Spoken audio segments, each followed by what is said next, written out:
For thus hath the Lord said, the whole land shall be desolate, yet I will not make a full end.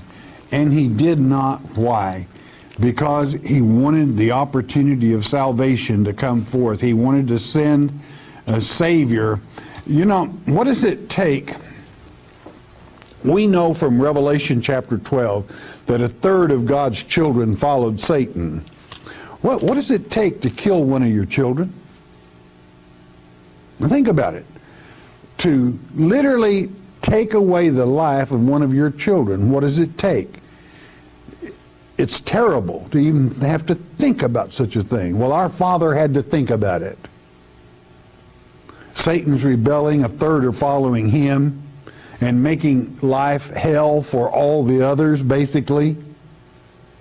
God was angry, so he stepped in, and he destroyed that age. And many might say, well, I didn't know he had people on earth. Well, take a gander at this. This is at least 50,000 years old, probably more. The University of New Mexico thinks more. This is a footprint in rock.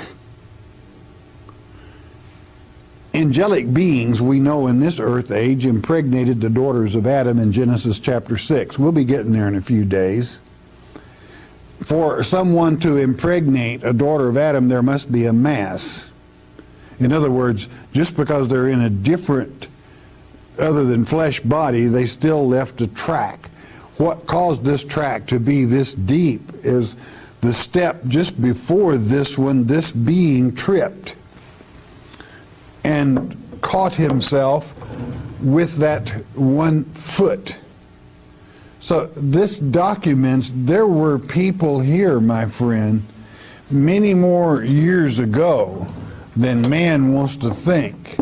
And how stupid can we be? We wouldn't want to be sottish, would we? This is a mammoth tooth. It is way over 10,000 years old. Look at the dental ivory. This was a gnar. It's a consumed vegetation, not. It wasn't a ripper, okay, like a carnivore, a meat eater, okay. And at the same time, much older than that mammoth tooth. Here is the tooth of a dinosaur that was a carnivore, and note the rippers tear flesh to pieces. That is one tooth. This is probably close to 1 million years old. It's rock, because the liquid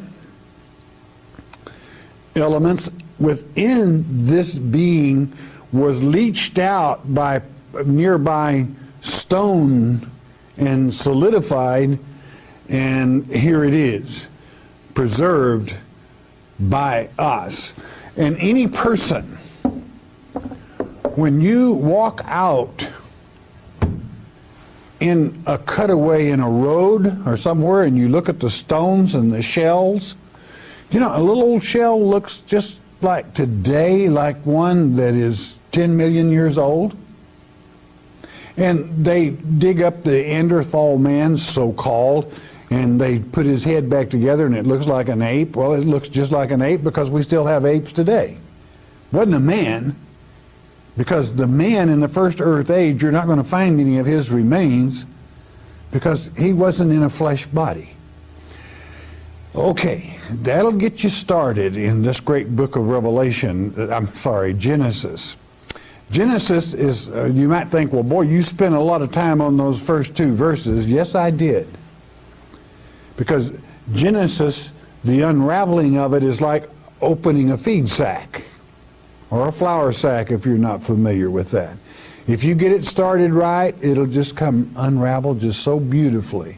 And if you don't, you can hack the whole thing to pieces trying to get the thread to run. You've got to do it right. And you've got to understand it as you go. So, therefore, we learn that God did not create this earth void and without form 6,000 years ago. But he did it millions of years ago, and after the overthrow, then it became void and without form. And in the next lecture, we'll see God begin to put it all together again. Don't miss it. All right, bless your heart. You listen a moment, won't you please?